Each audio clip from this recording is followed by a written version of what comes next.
ஜோதிடம் என்னும் தெய்வக்கலை மூலமாக என்னை அங்கீகரித்து ஆதரிக்கும் அன்பு நேயர்களுக்கு இனிய வணக்கம்ங்க.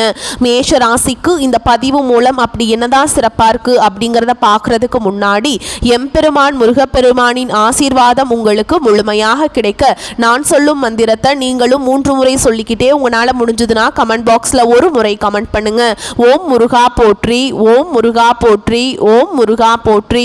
என்னை படைத்து உன் மக்களுக்கு சேவை செய்ய அனுப்பிய கந்தா கடம்பா கதிர்வேலா என் ஜோதிடம் பழிக்க மனதார பாதம் தொட்டு வணங்குகிறேன். தினமும் உங்களுக்கு கிரகநிலை மாற்றத்தால் வரக்கூடிய சுப பலன்களை அறிய கட்டாயம் சப்ஸ்கிரைப் பண்ணி பெல் பட்டன் அப்புறம் ஆல்னு ஆப்ஷன் இருக்கும், அதையும் கொடுத்து வைங்க. ஒவ்வொரு பதிவும் உங்களைய வெற்றியடைய வைக்க வேண்டும் அப்படிங்கிற எண்ணத்தில் தாங்க போடுறோம். நம்ம இந்த வீடியோ பதிவில் எதை பற்றி பார்க்க போகிறோம் அப்படின்னா, அக்டோபர் மாதம் 20ஆம் தேதிக்கு பிறகு உங்கள் வாழ்க்கையில் நடக்கக்கூடிய மாற்றங்கள் என்ன, உங்களுக்கு பலன்கள் சாதகமாக அமையுமா, பாதகமாக அமைஞ்சால் அதை எப்படி நம்ம சாதகமாக மாற்றிக்க முடியும் அப்படிங்கிறத பற்றி தாங்க இந்த வீடியோ பதிவில் நம்ம தொடர்ந்து பார்க்க போகிறோம். ஓகேங்களா? மேஷ ராசிக்காரங்க போர் குணம் கொண்டவங்க. உங்ககிட்ட சண்டை போட்டு ஜெயிக்கிறது ரொம்ப ரொம்ப கஷ்டங்க. நல்லது கெட்டதை முழுசா தெரிஞ்சவங்க. செவ்வாய் பகவானை ராசி அதிபதியாக கொண்டவங்க. அஸ்வினி பரணி கார்த்திகை நட்சத்திரம் 1ஆம் பாதம் நட்சத்திரக்காரங்க. ரொம்ப ரொம்ப புத்திசாலிக்காரங்க. எல்லா இடங்கள்லையும் நேர்மையையும் உண்மையை மட்டுமே நம்பக்கூடியவங்க. உங்களுக்கு சொந்தமோ பந்தமோ அது தப்புனா அது தப்பு தான், வெட்டு 1 துண்டு 2ன்னு பேசக்கூடியவங்க. உங்களை ஒருத்தர் பஞ்சாயத்து கூட்டிட்டு போறார் அப்படின்னா நீங்க கூட்டிட்டு போற ஒரு பக்கமெல்லாம் சப்போர்ட் பண்ண மாட்டீங்க. எந்த தரப்புல நியாயம் இருக்குதோ அங்கதான் நீங்க சப்போர்ட் பண்ணுவீங்க. உண்மை நியாயத்துக்கு மட்டுமே என்னன்னைக்குமே கை கொடுப்பீங்க. உண்மைக்கு புறம்பா எந்த ஒரு விஷயத்தையுமே செய்ய மாட்டீங்க. இதனால தான் மேஷராசிக்காரங்களுக்கு நிறைய பிரச்சனைகளும் கஷ்டங்களும் தானாகவே வந்துட்டுருக்கு. புதுமையான சிந்தனைகளுக்கு சொந்தக்காரங்க, பூ போல மனசுங்க. கோபத்தை மறைச்சிட்டு சிரிப்பை மட்டும் காட்டக்கூடியவங்க. எடுத்த காரியத்தை எப்படியாவது முடிச்சிடணும் அப்படிங்கிறதுக்காக கஷ்டப்பட்டு போராடக்கூடியவங்க. தங்களுடைய கஷ்டத்தையும் கண்ணீரையும் கடுகு அளவு கூட மற்றவங்களுக்கு தெரியாம பார்த்துப்பாங்க. இதனால பார்க்குறவங்க எல்லாருமே மேஷராசியா இவங்களுக்கு என்னப்பா சூப்பரா இருக்காங்க, இவங்களுக்கு என்ன குறைச்சல் அப்படின்னு தான் நினைச்சிட்டு இருக்காங்க. ஆனா சாப்பாடு கூட கஷ்டப்படுறது உங்களுக்கு மட்டும் தாங்க தெரியும். கஷ்ட காலத்துல திரும்பி பார்க்க கூட ஆள் கிடையாது. ஏதோ தட்டு தடுமாறி எந்திரிச்சு நிக்கிறப்போ உங்களை குறை சொல்றதுக்குன்னே நிறைய பேர் தேடி வருவாங்க. உங்க சொந்தக்காரங்க நண்பர்களுக்கு ஒரு தேவை இருக்குதுன்னா மட்டும்தான் உங்ககிட்ட வருவாங்க. அந்த தேவை முடிஞ்ச உடனே உங்களை தூக்கி போட்டுட்டு போயிடுவாங்க. மறுபடியும் அவங்க உங்ககிட்ட உதவின்னு கேட்பாங்க. அவங்க உங்களுக்கு முன்னாடி பண்ண துரோகத்தை எல்லாமே மறந்துட்டு மீண்டும் அவங்களுக்காக உதவி செஞ்சு ஏமாறக்கூடியவங்க தான் நீங்க. வாழ்க்கையில எப்படியாவது முன்னேறணும் அப்படிங்கிறதுக்காக தினம் தினம் கஷ்டப்பட்டு உழைக்கிறவங்க தான் மேஷராசிக்காரங்க. கடந்த காலகட்டங்களில் தங்களுடைய வாழ்க்கையில நீங்க நல்லது நடக்க போகுதுன்னு நினைச்சிட்டு இருந்திருப்பீங்க. ஆனா உங்களுக்கு அந்த டைம்ல ஒரு மிகப்பெரிய ஏமாற்றம் தான். இந்த விரயச்சனி மூலமாக நிறைய கஷ்டங்களும் துன்பங்களும் இழப்புகள் மட்டுமே உங்க வாழ்க்கையில அதிகமாகவே வந்துட்டு இருந்திருக்கும். மேஷ ராசிக்காரங்க சொந்த பந்தத்தை இழந்தாங்க, சொத்துக்களை இழந்தாங்க, தங்களுக்கு நெருக்கமா இருக்கக்கூடிய உறவுகளையுமே இழந்தாங்க. கடைசியா நான் மட்டும்தான் எல்லாத்தையுமே இழந்துட்டு நிக்கிறதா இருக்குது, எனக்கு உயிர் வாழவே பிடிக்கலன்னு சொல்லிட்டு இருக்காங்க. இதுக்கு மேல என்னால வாழவே முடியல சாமி, தயவு செஞ்சு என்னை உன் கூடையே கூட்டிட்டு போயிரு. நான் இவ்வளவு கஷ்டப்பட்டதுக்கு அப்புறம் எனக்கு வாழ்க்கையில வாழணுங்கிற எண்ணம் சுத்தமாவே போயிருச்சு. உங்க மனசுல கவலையும் துன்பமும் தான் அதிகமாகவே இருக்குதுங்க. நீங்க செய்யக்கூடிய ஒவ்வொரு விஷயத்தையுமே தடுப்பதற்கும் உங்களை அவமானப்படுத்துவதற்கும் இங்க நிறைய நபர்கள் முயற்சி பண்ணிட்டு இருக்காங்க. இது எல்லாமே தெரிஞ்சுமே கூட நீங்க என்னமோ பண்ணுங்க எனக்கு என்ன வந்துச்சு அப்படின்னு தன்னுடைய வேலையில மட்டும் என்னைக்குமே குறிக்கோளா இருக்கவங்க தான் நீங்க. ஏன் எனக்கு மட்டும் ஏன் இவ்வளவு கஷ்டம் வருது, என்னோட வாழ்க்கையில் நான் யாருக்குமே கெடுதலையோ கஷ்டத்தையோ துன்பத்தையோ கொடுத்ததில்ல, எனக்கு மட்டும் ஏன் இந்த மாதிரி எல்லாம் நடந்துட்டுருக்கு அப்படின்னு தான் நிறைய மேஷராசிக்காரங்க புலம்பிட்டு இருக்கீங்க. உங்களுக்கு பிரச்சனைங்கிறது வரும், அது கொஞ்ச நாள் இருக்கும், அதுக்கப்புறம் இந்த பிரச்சனை போயிடும். இந்த மாதிரி பிரச்சனை வரும் போகும் அப்படிங்கிற நிலைமையில் தான் முக்காவாசி மேஷராசிக்காரங்க வாழ்ந்துட்டு இருக்கீங்க. நீங்கள் என்னதான் பிரச்சனையை தவிர்த்தாலும் ஏதாவது ஒரு சூழலில் உங்களை நோக்கி பிரச்சனையும் கஷ்டமும் வந்துக்கிட்டு தாங்க இருக்கு. ஆனால் இனி வரக்கூடிய நாட்களில் உங்களுக்கு இன்பத்தையும் மகிழ்ச்சியையும் தரக்கூடிய ஒரு காலகட்டமாக அமைஞ்சிருக்குது. இது நாள் வரைக்கும் நடந்த கெட்ட விஷயத்தை எல்லாமே விட்டுருங்க. இனி வரக்கூடிய நாட்கள்ல உங்களுக்கு எப்படிப்பட்ட நன்மைகள் நடக்க போகுது அப்படிங்கறத நம்ம தொடர்ந்து பார்க்க போறோம். இந்த 2025ல 9 மாதங்கள் அப்படிங்கிறது முழுவதுமாக நிவர்த்தி ஆயிடுச்சு. இந்த 9 மாதங்கள்ல சொல்லக்கூடிய அளவுக்கு பாத்தீங்கன்னா மேஷராசிக்காரங்க வாழ்க்கையில எந்த ஒரு நல்லதுமே நடக்கல. இனி வரக்கூடிய நாட்களையாவது எங்களுக்கு நல்லது நடக்குமா சாமி அப்படின்னு தான் நிறைய நபர்கள் சொல்லிட்டு இருக்கீங்க. இப்ப பாத்தீங்கன்னா உங்களுக்கு ஏழரை சனியானது இந்த மார்ச் மாதம் முதலே ஸ்டார்ட் ஆகி நடந்துட்டு இருக்குது. இந்த ஏழரை சனி மூலமாக நிறைய கஷ்ட துன்பங்கள் இந்த 4-5 மாதங்களாவே பாத்தீங்கன்னா மேஷராசிக்காரங்க பெரும்பாலும் சந்திச்சிருப்பீங்க. ஆனா இனி வரக்கூடிய கடைசி இந்த 2025ல கடைசி 3 மாதங்களும் 2026ல முதல் 3 மாதங்களை பொறுத்த வரைக்கும் பாத்தீங்கன்னா உங்களுக்கு இந்த 6 மாதங்கள்ல உங்களுக்கு சனியுடைய வக்ர பயிற்சியும் குருவுடைய வக்ர பயிற்சியும் சுக்கிர பயிற்சியும் சூரிய பயிற்சியும் இந்த 4 கிரகங்களுடைய பயிற்சிகள் உங்களுக்கு முழுமையாக கிடைக்க போகுதுங்க. இந்த 4 கிரகமுமே பார்த்தீங்கன்னா உங்களுக்கு ராஜ கிரகம் என்று சொல்லக்கூடிய ஒரு அமைப்பை பெற்றுள்ளது.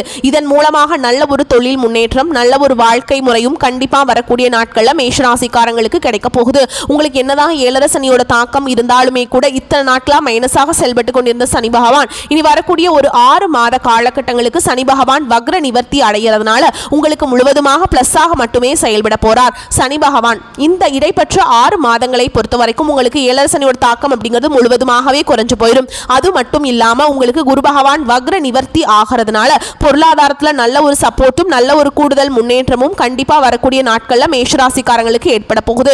கடந்த காலகட்டங்களில் நல்ல ஒரு வேலைங்கிறது கிடைச்சிருக்காது. ஏதோ ஒரு கிடைக்கிற வேலைக்கு ஒரு 10,000 சம்பளத்துக்கோ 15,000 சம்பளத்துக்கோ பிடிக்காத ஒரு வேலையை குடும்ப கஷ்டத்துக்காக வேற வழியே இல்லாமல் செஞ்சுட்டு இருந்திருப்பீங்க. ஆனா இனி வரக்கூடிய நாட்கள்ல நீங்க படிச்ச படிப்புக்கு ஏற்ற மாதிரியும் உங்களுக்கு பிடிச்ச மாதிரியும் நீங்க ஆசைப்பட்ட மாதிரியும் நீங்க ஒரு அரசாங்க வேலைக்கு ட்ரை பண்ணாலும் சரி, ஒரு ஐடி ஜாபோ பிரைவேட் ஜாபோ பேங்க் ஜாபோ நீங்க எங்க வேலைக்கு ட்ரை பண்ணாலும் அந்த ஜாப் அப்படிங்கிறது உங்களுக்கு நிச்சயமா கிடைக்க போகுதுங்க. கோர்ட்டு கேஸ்ன்னு ரொம்ப நாட்களா அலைஞ்சிட்டு இருக்க நபர்களுக்கு விரைவில் உங்களுக்கு சாதகமாகவே தீர்ப்பு வரும். சொத்து பிரச்சனையும் உங்களுக்கு சாதகமாகவே முடியும். சனி பகவானுடைய பார்வை உங்களுக்கு நேரடியாகவே இருக்குது. இதன் மூலம் வருமானம் அப்படிங்கிறது பல வழிகளில் வரும். தொழிலில் லாபம் சற்று அதிகமாகவே கிடைக்குங்க. அரசியல்வாதிகளை பொறுத்த வரைக்கும் புதிய பொறுப்புகள், புதிய பதவிகள் எல்லாமே தானாகவே உங்களை வந்து சேரும். ராகு கேதுவால உங்களுடைய செல்வாக்கு உயரும், உடல் ஆரோக்கியம் மேம்படும், சங்கடங்கள் நீங்கும். மறைமுகமாக உங்க தொழில் வாழ்க்கையிலும் சரி, இல்லற வாழ்க்கையிலும் சரி நிறைய நபர்கள் வந்து தொல்லை கொடுத்திருப்பாங்க. இனி அவங்களுடைய தொந்தரவுங்கிறது முழுவதுமாக இருக்காது. கடந்த காலகட்டங்களில் நீங்களும் ஒரு கம்பெனியில இரவு பகல் பார்க்காம உழைச்சிட்டு இருந்திருப்பீங்க. உங்களுடைய சொந்த கம்பெனியா நினைச்சு வேலை செஞ்சிருப்பீங்க. ஆனா உங்களுக்கு இது நாள் வரைக்கும் சரியான ஒரு அங்கீகாரம் அப்படிங்கிறது கிடைச்சிருக்காது. உங்களுக்கு அப்புறமோ இல்ல உங்களுக்கு முன்னாடியே கூட வேலைக்கு போயிருப்பாங்க, இல்ல உங்க கூடயே கூட வேலைக்கு போயிருப்பாங்க. அவங்களுக்கு நிறைய சலுகைகள் எல்லாமே கிடைச்சிருக்கும். ஆனா நீங்க எப்படி வேலைக்கு போய் சேர்ந்தீங்களோ அதே மாதிரி தான் இன்னைக்கு வரைக்குமே வேலை செஞ்சுட்டு இருந்திருப்பீங்க. இனி வரக்கூடிய நாட்கள்ல உங்களுக்கு பாத்தீங்கன்னா சம்பள உயர்வு, பதவி உயர்வு, உங்களுக்கு மேல இருக்கக்கூடிய அதிகாரிகளுடைய ஆதரவு முதற்கொண்டு உங்களுக்கு கிடைக்க போகுதுங்க. இனி உங்க வார்த்தைக்கு மதிப்பு மரியாதை கிடைக்கும். அந்தஸ்துல நீங்க எதிர்பார்த்த உயர்வுக்கு போக போறீங்க. இனி நினைச்சது எல்லாமே நடக்கும். தொழில் வியாபார தடைகள் அனைத்தும் விலகும், லாபம் அதிகமாக கிடைக்கும், முன்னேற்றம் உண்டாகும். வரவேண்டிய பணம் விரைவில் கைக்கு வந்து சேரும். குடும்பத்தில் நெருக்கடிகள் விலகும், செல்வாக்கு அந்தஸ்து உயரும், வெளிநாட்டு முயற்சிகள் வெற்றியை தரும், தெய்வ சிந்தனை அதிகமாகும், பெரியோருடைய உதவிகள் கிடைக்கும், உறவுகளில் இருந்த சண்டை சச்சரவு முழுவதுமாகவே விலகும், புதிய நண்பர்கள் உங்களுக்கு உதவி செய்வாங்க, தொழிலில் ஏற்பட்ட நெருக்கடிகள் நீங்கும், முடங்கி கிடந்த நிறுவனங்கள் மீண்டும் இயங்கும், வியாபாரத்தில் எதிர்பார்த்த லாபம் கிடைக்கும், புதிய தொழில் தொடங்கக்கூடிய முயற்சிகள் கண்டிப்பாக உங்களுக்கு வெற்றியை தரும். கடந்த காலகட்டங்களில் திருமண நிலை அப்படிங்கிறது மேஷராசிக்காரங்களுக்கு நிறைய பிரச்சனையும் சிக்கலையுமே பெரும்பாலும் சந்திச்சுட்டு இருந்திருப்பீங்க. இதில் குறிப்பாக பார்த்தீங்கன்னா பெண்களுக்கு ஏதாவது ஒரு வகையில் எளிமையாக திருமணம் அப்படிங்கிறது அடைஞ்சிருது. ஆனால் ஆண்கள் தான் ரொம்ப ரொம்ப பாவம். ஏன்னா வயது பார்த்தீங்கன்னா 30, 33, 35, 38 வயது வரைக்குமே நிறைய ஆண்கள் வந்து திருமண நிலை அடையாமல் கஷ்டப்பட்டு இருக்கீங்க. கண்டிப்பாக வரக்கூடிய நாட்களில் நீங்கள் எதிர்பார்த்த மாதிரியே நல்ல ஒரு வரன் அப்படிங்கிறது விரைவில் உங்களுக்கு அமைய போகுதுங்க. வாழ்க்கை துணையை இழந்த மேஷராசி ஆண்களோ பெண்களோ அடுத்து வந்து 2வது திருமணம் அதாவது மறுமணம் பண்ணலாமா, செகண்ட் மேரேஜ் பண்ணலாமா வேண்டாமா அப்படிங்கிற ஒரு மிகப்பெரிய குழப்பத்தில் இருப்பீங்க. அப்படி 2வது திருமணம் பண்ணும்போது சொந்தக்காரங்க தப்பா பேசிடுவாங்களா, அவங்க என்ன நினைப்பாங்க, இவங்க என்ன நினைப்பாங்க அப்படின்ட்டு நிறைய நபர்கள் வந்து இதற்காகவே 2வது திருமணத்தை பற்றி யோசிக்காமல் இருக்கீங்க. இப்போ இருக்கக்கூடிய பொருளாதார சூழலும் இப்போ இருக்கக்கூடிய காலகட்டத்தையும் வச்சு பார்க்கும்போது சிங்கிள் பேரண்டால இந்த சொசைட்டியில் சர்வே பண்ணுறது ரொம்ப ரொம்ப கஷ்டங்க. நீங்கள் எதிர்பார்த்த மாதிரியே நல்ல ஒரு மறுவாழ்க்கை அப்படிங்கிறது விரைவில் உங்களுக்கு அமையும். குழந்தை பாக்கியத்துக்காக எங்கள் மேஷராசினியர்கள் பார்த்தீங்கன்னா எங்களுக்கு மேரேஜ் ஆகி 3 வருஷம் ஆகுது சாமி, 5 வருஷம் ஆகுது, 8 வருஷம் ஆகுது, நாங்களும் போகாத ஹாஸ்பிட்டல் இல்லை, பார்க்காத ட்ரீட்மெண்ட் இல்லை, வாரத்தில் 3 நாள் முருகர் கோவிலுக்கு போய் வழிபாடு செஞ்சுட்டு வந்துட்டு இருக்கோம், எங்களுக்கு குழந்தை பாக்கியமே இல்லை சாமி அப்படின்னு தான் நிறைய நபர்கள் சொல்லிட்டு இருக்கீங்க. உங்களுக்கு இந்த வருட கிரகங்களுடைய மாற்றங்கள் வரக்கூடிய நாட்களில் இருக்கிறதுனால உடல் சார்ந்த பிரச்சனைகள் அனைத்தும் வரக்கூடிய நாட்களில் முழுவதுமாகவே நிவர்த்தியாகி நிச்சயமா உங்களுக்கு குழந்தை பாக்கியம் அப்படிங்கிறது விரைவில் உண்டாகும். பிரிந்திருக்கக்கூடிய கணவன் மனைவி எல்லாமே பார்த்தீங்கன்னா டிவோர்ஸ்க்காக அப்ளை பண்ணி வெயிட் பண்ணிட்டு இருப்பீங்க, இல்லை சண்டை சச்சரவு போட்டு பிரிஞ்சு போய் வாழ்ந்துட்டுருப்பீங்க. நீங்கள் மீண்டும் ஒரு முறை நேரில் சந்தித்து பேசக்கூடிய வாய்ப்பு கிடைக்கும் பட்சத்தில் மீண்டும் இருவரும் ஒன்றாக இணைந்து வாழ்வீங்க. கடந்த காலகட்டங்களில் காதலில் பெரும்பாலும் தோல்விகளை சந்தித்தது யாருன்னு பார்த்தீங்கன்னா ஃபஸ்ட்டாக இருக்கக்கூடிய மேஷராசிக்காரங்க தான். ஏன்னா அந்த டைமில் விரையச்சனி மூலமாக உங்களுக்கு நிறைய காதலில் சண்டை சச்சரவு ஈகோ பிரச்சனை மூலமாக நிறைய பிரேக்கப் எல்லாமே ஏற்பட்டிருக்கும். இனி வரக்கூடிய நாட்களில் உங்கள் காதலை வெளிப்படுத்தும் போது அந்த காதல் கண்டிப்பாக கைகூடும். வீட்டில் போய் சொல்லும்போது பெற்றோர்களை உங்களுக்கு முன்னாடி நின்று திருமணம் செய்து வைக்கக்கூடிய வாய்ப்புகள் அதிகமாகவே உள்ளது. இனி வரக்கூடிய நாட்களில் கடினமான காரியத்தையுமே சுலபமாக செஞ்சு முடிச்சிருவீங்க. உங்க எளிமையான பேச்சு திறமையால நீங்க அனைவரையுமே கவர்ந்திருப்பீங்க. சமூகத்தில் உங்க பெயருக்கும் புகழுக்கும் படிப்படியாக முன்னேற்றம் வரப்போகுது.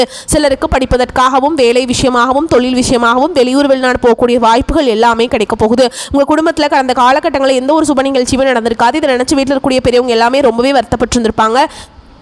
ஏன்னா இனி வரக்கூடிய நாட்கள் உங்கள் குடும்பத்தில் திருமணம், சீமந்தம், புதிதாக வீடு கட்ட ஆரம்பிப்பீங்க, கிரகப்பிரவேசம் போன்ற சுப நிகழ்ச்சிகள் எல்லாமே நடக்க போகுது. மேஷராசியை பொறுத்த வரைக்கும் நீங்கள் ஆண்களோ பெண்களோ அரசு வேலையோ தனியார் வேலையோ கூலி வேலையோ நீங்கள் எதிர்பாராத வருமானம் அப்படிங்கிறது உங்களுக்கு இரட்டிப்பு மடங்காக கிடைக்க போகுதுங்க. சேமிப்பு அப்படிங்கிறது பல மடங்காக உயரப்போகுது. இதன் மூலமாக கடந்த காலகட்டங்களில் ஏற்பட்ட கடன் பிரச்சனைகள் அனைத்தும் வரக்கூடிய நாட்களில் முழுவதுமாக நிவர்த்தியாக போகுது. நீங்கள் போய் ஒரு மேஷராசிக்காரங்களை பார்த்து கேட்டிங்க அப்படின்னா எனக்கு 3 லட்சம் இருக்குதுங்க, 5 லட்சம் இருக்குதுங்க, 10 லட்சம் இருக்குதுங்க, பிஸ்னஸ் லாஸுங்க அப்படின்னு தான் சொல்லுவாங்க. கடந்த காலகட்டங்களில் மிகவும் மோசமான பொருளாதார நிலையில் இருந்தவங்க தான் நீங்க. இனி வரக்கூடிய நாட்களில் ஒரு பைசா கடன் இல்லாமல் அனைத்து விதமான கடன்களையுமே கட்டி முடிக்கக்கூடிய அளவுக்கு நல்ல ஒரு பொருளாதார முன்னேற்றம் அப்படிங்கிறது நிச்சயமாக உங்கள் வாழ்க்கையில் ஏற்பட போகுது. இனி உங்களுடைய வளர்ச்சி அப்படிங்கிறது யாருமே எதிர்பார்க்காத அளவுக்கு ஒரு மிகப்பெரிய ஒரு அசுர வளர்ச்சியாக இருக்க போகுது. உங்களுடைய சொந்தக்காரங்க, உங்களுடைய நண்பர்கள், உங்களுடைய குடும்ப உறவுகளுமே உங்களுக்கு எதிரிகளாகவும் துரோகிகளாகவும் மாறக்கூடிய வாய்ப்புகள் அதிகமாகவே உள்ளது. இவர்கள் மூலமாக ஏதாவது ஒரு நபர் மூலமாக உங்களுக்கு பிரச்சனையும் சிக்கலையும் வந்துட்டே தாங்க இருக்கும். முடிஞ்ச அளவுக்கு அந்த நபர்கள் யார் என்று கண்டுபிடித்து உடனடியாக அவர்களை விட்டு கொஞ்ச நாட்கள் மட்டும் விலகி இருந்தால் மேஷராசிக்காரங்களுக்கு எந்த ஒரு பாதிப்பும் ஏற்படாதுங்க. அதிகமாக உழைக்க வேண்டிய காலகட்டம். ராசி அதிபதி செவ்வாய் 3, 6ஆம் அதிபதி புதனுடன் இணைந்து ராசியை பார்க்குறாருங்க. தீபாவளிக்கு தேவையான ஆடை ஆபரணங்கள் சேகரிக்கும் முயற்சியில் ஈடுபடுவீங்க. சிலருக்கு வீடு மாற்றம், வேலை மாற்றம் நடக்கலாம். சிறு சிறு உடல்நல மனநல பாதிப்புகள் வரலாம். கடன் வாங்குவது, ஜாமீன் போடுவதை தவிர்க்கவும். புதிய தொழில் வாய்ப்புகள் தேடி வந்தாலும் சிந்தித்து முடிவு செய்ய வேண்டும். பங்குச்சந்தை ஆதாயம் குறையும். குரு பகவான் அதிசாரமாக கடக ராசிக்குள்ள நுழையிறாருங்க. வீடு வாங்குறது, வீடு கட்டுறது சம்பந்தமான முயற்சிகளில் எடுப்பீங்க. உத்தியோகத்தில் தனித்தன்மையுடன் விழிப்புணர்வுடன் செயல்பட வேண்டிய காலகட்டம். சனியின் வக்ர நிவர்த்திக்கு பிறகு திருமணம் நடைபெறக்கூடிய சாத்தியக்கூறுகள் உள்ளது.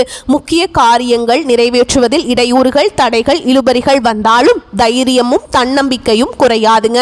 குழந்தை பேறு கிடைக்கும். ராஜ அலங்கார முருகன் வழிபாடு நிம்மதியை அதிகரிக்கும். ராசிநாதன் செவ்வாய் தனது சஞ்சாரத்தின் மூலம் துணிச்சலான சில முடிவுகளை எடுக்க வைப்பார். உங்களுக்கு நன்மைகளை அள்ளித் தருவார். மனதில் மகிழ்ச்சியான எண்ணங்கள் தோன்றும். திடீரென்று அவசர முடிவை எடுக்க வேண்டியிருக்கும். கோபத்தை கட்டுப்படுத்துவதன் மூலம் நட்பும் உறவினர்களும் சுமூகமான நிலை நீடிக்கும். உல்லாச பயணம் செல்லும் வாய்ப்புகளும் கிடைக்கும். எதிலும் நிதானத்தை கடைபிடிப்பது நன்மையை தரும். திருமண முயற்சிகள் கைகூடும். தடைபட்ட பணவரத்து தடை நீங்கி கைக்கு வந்து சேரும். மனதில் இருந்த குழப்பங்கள் நீங்கி தைரியம் உண்டாகும். பிள்ளைகள் பற்றிய மனக்கவலை நீங்கும். கணவன் மனைவிக்கிடையே இருந்து வந்த பிரச்சனைகள் தீரும். தந்தை வழியில் இருந்து வந்த பிரச்சனைகள் சரியாகும். தொழில் ஸ்தானத்தை சூரியன் பார்க்கிறாருங்க. தொழில் வியாபாரத்தில் எதிர்பார்த்ததை விட கூடுதல் லாபம் கிடைக்கப் பெறுவீங்க. வழக்குகளில் சுமூகமாக முடிவுகள் வந்து சேரும். வெளிநாட்டிற்கு வேலை, கல்வி தொடர்பாக செல்ல எடுக்கும் முயற்சிகள் சாதகமான பலன்களை தரும். எதிர்ப்புகள் அகலும். அரசியல்வாதிகளுக்கு தொழில் வியாபாரம் தொடர்பான போட்டிகள் நீங்கும். நோய் நீங்கி உடல் ஆரோக்கியம் உண்டாகும். கலைத்துறையினரை பொறுத்த வரைக்கும் எதிர்பார்த்த லாபங்கள் கிடைக்கும். பெண்களுக்கு மனக்குறைகள் நீங்கி மனதில் நம்பிக்கை உண்டாகும். பண வரத்து கூடும். குடும்பத்தில் இருந்த பிரச்சனைகளும் தீரும். மாணவர்களுக்கு ஆசிரியர்கள் கூறுவது கேட்டு அதன்படி நடப்பதால் முன்னேற்றம் அடைவீங்க. மேலும் உங்களை பொறுத்த வரைக்கும் நட்சத்திர பலன்களை பார்க்கலாங்க. அந்த வகையில் மேஷராசியில் இருக்கக்கூடிய அஸ்வினி நட்சத்திரம் உங்களை பொறுத்த வரைக்கும் இந்த காலகட்டத்தில் பண வரத்து இருக்கும். எடுத்த முடிவை செயல்படுத்தும் முன் ஒரு முறைக்கு இருமுறை ஆலோசிப்பது நல்லது. எந்த ஒரு காரியத்திலுமே அவசர முடிவு எடுக்க தூண்டும். வீண் வாக்குவாதங்களால் பகையை வளர்த்து கொள்ளாமல் இருப்பது நல்லதுங்க. அடுத்ததா பரணி நட்சத்திரம் உங்களை பொறுத்த வரைக்கும் வீண் அலைச்சல்களுக்கு பிறகே எந்த ஒரு காரியமும் நடந்து முடியும். வியாபாரம் தொடர்பாக அலைய வேண்டி இருக்கும். வரவேண்டிய பாக்கிகள் தாமதமாக வந்து சேரும். உத்தியோகத்தில் இருப்பவர்கள் மேல் அதிகாரிகள் சொல்லிய ஒரு வேலையை முடிக்க அலைந்து திரிய வேண்டியிருக்கும். சக பணியாளர்களிடம் வீண் பேச்சுக்களை தவிர்ப்பது நல்லதுங்க. அடுத்ததா கார்த்திகை நட்சத்திரம் 1ஆம் பாதம் உங்களை பொறுத்த வரைக்கும் குடும்பத்தில் விருந்தினர் வருகையால் திடீர் செலவுகள் ஏற்படலாம். சுப நிகழ்ச்சிகளில் கலந்து கொள்ள குடும்பத்தினருடன் வெளியிடங்களுக்கு செல்ல வேண்டி இருக்கலாம். வெளிவட்டார பழக்க வழக்கங்களை குறைத்துக் கொள்வது நல்லதுங்க. கணவன் மனைவிக்கிடையே பழைய விஷயமும் ஒன்றால் வாக்குவாதம் ஏற்பட்டு சரியாகும். மேலும் உங்களை பொறுத்த வரைக்கும் பரிகாரம் அப்படின்னு பார்த்தோம்னா துர்க்கை அம்மனுக்கு ராகு கால வேளையில எலுமிச்சம்பழத்துல தீபம் ஏற்றி வழிபாடு செஞ்சுட்டு வந்தீங்க அப்படின்னா நன்மைகள் உண்டாகும். வரக்கூடிய வாய்ப்புகளை மட்டும் கரெக்டா பயன்படுத்திக்கோங்க. வாய்ப்புகளை தவற விட்டாதீங்க. இந்த வீடியோ பதிவு உங்களுக்கு பிடிச்சிருந்ததுன்னா வீடியோக்கு ஒரு லைக் பண்ணுங்க. நம்ம சேனலை சப்ஸ்கிரைப் பண்ணிக்கோங்க. மேலும் பிடிச்சிருந்தா ஃப்ரெண்ட்ஸ் அண்ட் ஃபேமிலிக்கு ஷேர் பண்ணுங்க. வாழ்த்துக்கள். நன்றி, வணக்கம். வாழ்க வளமோடு நலமோடு.